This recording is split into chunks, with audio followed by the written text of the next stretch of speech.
비상장 주식을 잘 모르시는 분들은 기존의 비상장 기업은 나쁘지 않나 이런 이미지를 워낙 많이 가지고 계시기 때문에 IPO를 준비하고 있는 좋은 비상장 회사를 다시 한번 준비했습니다. 이번 시간에는 최근에 상장 소식이 또 들리고 있는 빅히트 엔터테인먼트입니다. 빅히트 엔터테인먼트는 어떤 회사냐? 사진을 보면 알 수 있다시피 처음부터 거대한 기획사는 아니었습니다.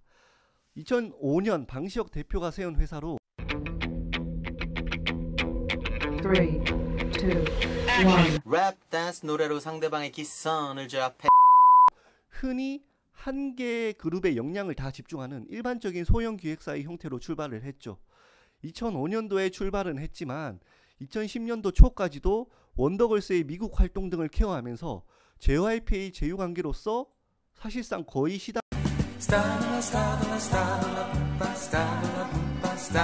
업계 최고의 프로듀서로 이미 성공한 방시혁 대표는 2012년 프로듀싱을 통해서 첫 아이돌 그룹인 글램을 데뷔시켰지만 쾌당 멤버의 구속 사건 등 사회적 논란으로 쓴맛을 보고 2년 만에 해산하게 되죠. 그리고 2013년도에 남자 아이돌 그룹을 데뷔시키게 됩니다. 이 7인조 남자 아이돌 그룹이 성공한 이후에 소스뮤직을 합병해서 아티스트가 많이 늘어나게 되죠.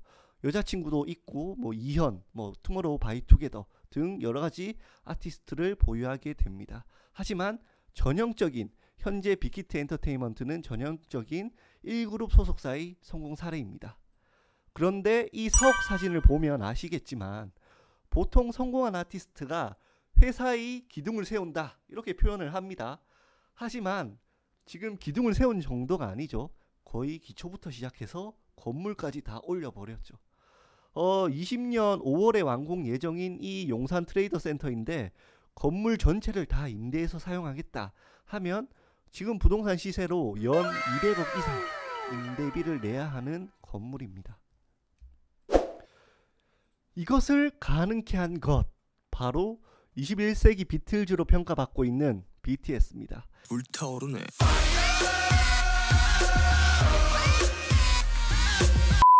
1년에 2번 빌보드 차트 1위에 오른 비영어권 최초의 앨범 기록을 최근에 또 달성을 했죠. 인기에 관한 사진을 제가 조금 첨부를 했는데 왼쪽의 사진은 타임즈의 표지 모델 사진입니다. 오른쪽 사진은 BTS가 뉴욕 스타필드 공연에서 최고 인기 가수만 한다는 증거, 마지막 대미를 장식하는 그런 사진입니다. 또 비틀즈나 또 마이클 잭슨, 퀸 이런 유명한 가수만 설 수 있다는 영국 웸블리 공연에서도 6만 명 매진, 추가적으로 유료 라이브 역시 14만 명 이상을 시청하게 되면서 대기록을 또 세우게 됩니다. 사우디아라비아 수도에서도 해외 가수 최초로 공연을 하게 되는데 또 이는 이슬람 규정까지 무너뜨리는 역사적 사건이 됩니다. 실제로 관객 70% 이상이 니캅, 히잡, 차도르 이런 복장을 입고 공연을 보는 진풍경이 벌어졌다고 합니다. 21세기 인기의 척도를 살펴볼 수 있는 바로미터인 유튜브 조회수, SNS 게시물 이런 것만 살펴봐도 2019년 14개의 뮤직비디오 모두가 1억 건 이상 조회를 하게 되고 또 K-팝 그룹 사상 최단 기록인 169일 만에 뮤직비디오들이 3억 건 이상 돌파수를 올리는 기록을 가지고 있게 됩니다.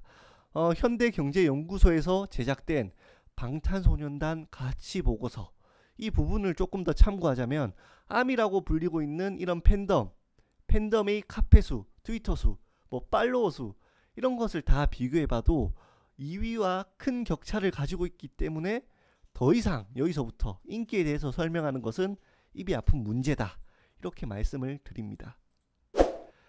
인기만큼 영향력도 어마어마합니다. 제가 영향력에 관한 자료를 몇 가지 첨부를 했죠. 이런 BTS 영향력은 어느 정도 경제 가치가 있나 경제연구원들이 평가를 했을 때 BTS의 경제 효과를 연 5조 원 이상으로 평가했습니다.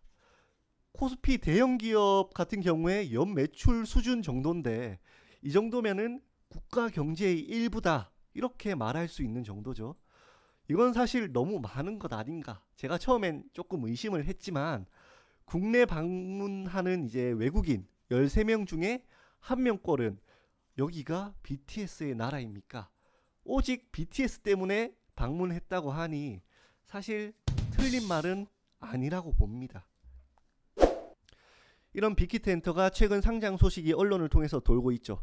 당사가 아직 직접 밝히지는 않은 상태지만 그래도 행보를 살펴보면 2018년 초부터 외부 감사를 받고 있죠.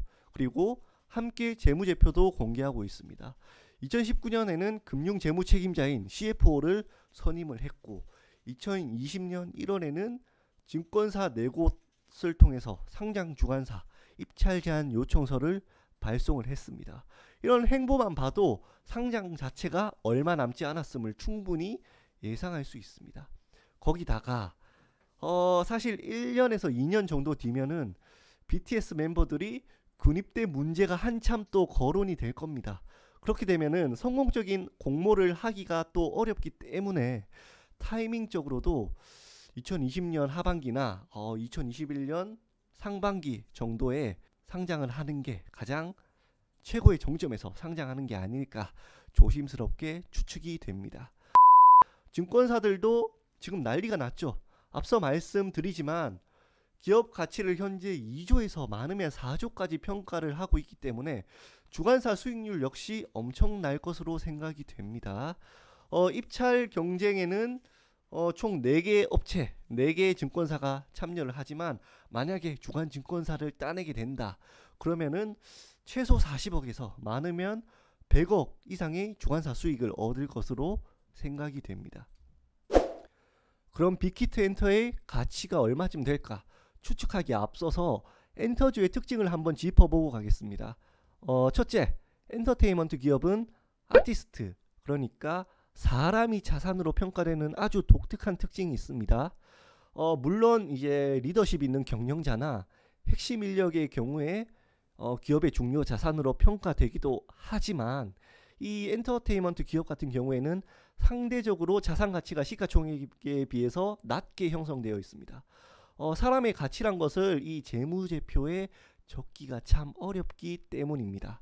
두 번째, 기업의 내부 정보를 얻는 게 물론 다른 기업들도 쉬운 건 아니지만 이 엔터 기업 같은 경우에는 신인 아티스트의 프로젝트나 스타의 신비주의 전략 이런 것들 때문에 그러니까 영업 비밀이라고 하는 게 너무 많다. 연예인이 자산인데 그 연예인의 다음 앨범이 어떤지 또 어떤 신인을 발굴하고 있는지 이런 것을 사실상 알 수가 없습니다. 영업상의 비밀, 그러니까 사생활 침해 이런 무적의 단어로 정보의 벽이 상당히 크다 이렇게 생각을 하시면 됩니다. 세 번째, 게임이나 제약산업 같이 낮은 기업 가치를 한 방에 반전시킬 수 있는 대표적인 흥행산업이다. 잭팟이 터지면 주가가 날아간다 이런 의미죠. 또 다른 특징이 있는데 자본이 있어도 자본과 능력이 있어도 성공을 확신하기 조금 어려운 게 또 흥행산업의 특징이기도 합니다. 네 번째, 개별적 스캔들에 민감한 영향이 있기 때문에 엔터 기업 같은 경우에는 주가가 실적이랑 조금 괴리감이 있습니다. 주가와 실적의 상관관계가 다른 업종에 비해서 떨어진다, 낮다 이런 의미가 되겠죠. 기대의 상당한 선반영이 있기 때문에 상당히 주의가 조금 필요하다 이렇게 생각하시면 됩니다. 앞선 엔터 기업의 특징을 대표적으로 잘 보여주는 사례로 JYP 엔터의 차트를 가져와 봤습니다. 2000년대 초만 하더라도 G.O.D, B, 원더걸스 이런 가수를 잇따라 히트치면서 JYP가 3대 엔터 기업으로 자리매김을 하게 되는데요. 원더걸스가 워낙 흥행을 하다 보니까 미국 시장으로 진출하자. 그래서 미국 시장 진출 프로젝트를 실시를 했습니다. 그런데 어떻게 됐습니까? 실패를 했죠. 이 과정에서 프로젝트가 큰 손실을 보게 되고 이때 당시만 해도 JYP가 엔터 3대장 기업 중에서 주가가 가장 낮았습니다. 그런데 2015년 들어오면서 주가가 대반전을 이룹니다. 트와이스라는 가수가 데뷔를 하면서 기존에 3,000원대였던 주가가 불과 1년 6개월 만에 39,000원대까지 치솟습니다.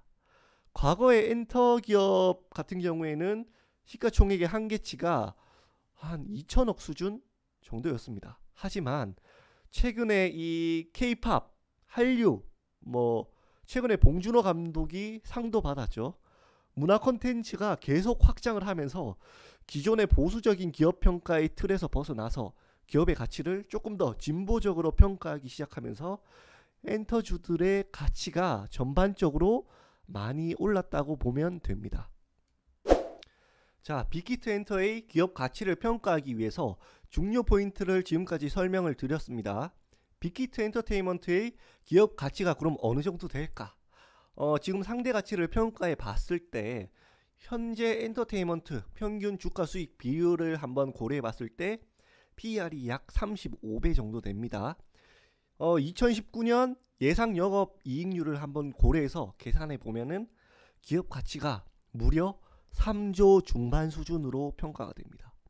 재무제표를 한번 봐도 거의 매년 100%씩 성장을 하고 있기 때문에 지금 당장에는 SM 엔터테인먼트보다 자산 가치, 그러니까 자산 덩치는 조금은 작지만 이 부분은 전혀 문제가 되지 않는다, 이렇게 보고 있습니다.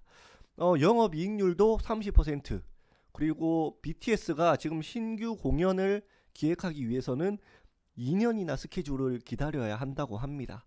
그렇기 때문에 이런 성장과 수익성에 관해서는 지금 전혀 문제가 없다, 이렇게 생각이 됩니다.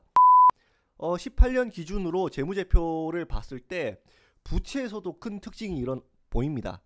부채를 한번 보면은 자산 총계가 총 1479억인데 그 중에 부채가 583억입니다. 그 부채 내역을 한번 보면은 선수금, 미지급 비용이 442억으로 적혀 있습니다. 이거는 사실 진짜 부채라고 하기 어렵죠. 그래서 사실상 거의 재무적으로도 부채가 거의 없다, 이렇게 봐도 무방합니다. 그래서 정말 성공적인 IPO가 만약에 이루어진다면 기업 가치가 거의 4조가 넘을 수도 있다, 이렇게 보는 시선도 있습니다. 기업 가치를 깎아내리는 요인도 분명 존재합니다. 그동안 엔터기업 같은 경우에는 까다로운 상장 심사를 피하기 위해서 그동안 우회 상장을 정말 많이 했습니다. 한번 조사해 보시면 정말 많다는 걸 알게 될 겁니다. 일단 업계에서는 이런 이유가 소속 연예인과 투명하지 못한 거래를 했거나 다른 추가적인 계약서가 있거나 분명하지 못한 자금 출처가 있거나 이런 문제 때문에 투명성의 문제가 상당히 많다, 사실상 이렇게 보고 있습니다. 빅히트 엔터테인먼트 역시 이런 부분 때문에 우회 상장을 할 수 있는 가능성이 충분히 있습니다. 이런 부분은 기업 가치의 감점 요인이 될 수 있겠죠. 또 다른 감점 요인이 있는데 바로 아까 예를 한번 들어드렸죠. 자산 가치 평가가 상당히 많이 주관적입니다. 빅히트 엔터테인먼트의 기업 가치가 곧 방탄소년단의 가치인데 여러분께서는 슈퍼스타의 몸값을 얼마나 평가할 수 있겠습니까? 빅히트 엔터테인먼트 같은 경우에는 BTS를 전속 계약금의 명목으로 재무상 무형자산 70억으로 기록이 되어 있습니다. 사실상 이 무형자산을 어떻게 평가하느냐에 따라서 기업 가치가 1조에서 2조까지 추가적으로 플러스 마이너스가 되고 있다, 이렇게 지금 보고 있습니다. 또 가장 중요한, 제가 여기엔 적지 않았지만 가장 중요한 기업 변수가 또 있습니다. 투자자분들은 어떻게 생각할지 모르겠지만 바로 군대 문제입니다. 군대 문제. 손흥민 선수를 예로 조금 들어보면은 손흥민 선수는 아시안컵을 우승하면서 국위 선양을 했다, 이런 이유로 군대가 사실상 면제가 됐죠. 사실 이 BTS도 이 군대 문제는 상당히 많이 중요한 문제입니다. BTS를 군대에 보내야 하나 아니면 면제해 줘야 되나, 사실 정말 여러가지 문제가 있겠죠. 형평성 문제냐 아니면 아까 말씀드렸던 경제적 파급 효과가 5조 원인데 우리나라에 방문하는 외국인 13명 중에 1명이 BTS 때문에 방문하는데 과연 이 BTS를 군대에 보내면 이 경제적 효과와 사실상 BTS가 국위 선양한다, 이 기준으로 봐도 국위 선양하는 그 가치가 사실 엄청나죠. 그런 BTS가 사실 뭐 군대에 보내서 나라를 지킨다고 하더라도 F-35 전투기가 한 대에 한 2천억 정도 합니다. BTS가 F-35 전투기 25대 정도의 전력 뭐 가치가 있는데, 사실 뭐 BTS가 군대에서 전투를 한다고 하더라도 전투기보다 잘 싸울 리가 없지 않겠습니까? 그래서 경제적인 비용을 따진다면은 BTS 국위 선양과 경제적 비용을 따진다면은 BTS가 군대를 면제해 주는 게 맞지 않겠느냐, 이렇게 봐도 될 것이고, 아니면 뭐 형평성 문제를 고려한다면 BTS가 군대에 가야겠죠. 사실 이 부분은 국민적인 쟁점이고 지금 예외를 따지기가 상당히 쉽지 않기 때문에 앞으로 기업 가치에 상당한 변수가 될 것이라고 생각은 됩니다. 참고로 지금까지 연예인에 관해서 국위 선양에 따른 병력 면제 사례와 규정은 아직까지 없는 상태입니다. 만약에 생긴다면 뭐 기존의 싸이 같은 사람은 조금 억울한. 지금까지 비상장 엔터 기업인 빅히트에 관해서 한번 알아봤습니다. 빅히트 엔터테인먼트 같은 경우에 과거에 40억이나 되는 투자 자금이 연속되는 적자로 인해서 조합자산 회계 평가를 했을 때 그 40억이 종이 가격으로 평가되기도 했습니다. 하지만 결국에 2018년도에 넷마블에 1080억이나 되는 돈으로 매도를 하면서 27배가 넘는 투자 차익을 남긴 사례도 있는 그런 기업입니다. 비상장 기업 같은 경우엔 도약기 끝자락에서 기업의 가치가 정말 폭발적으로 오르는 그런 특징이 있다는 점 말씀을 드리면서 오늘 마무리하도록 하겠습니다. 수고하셨습니다.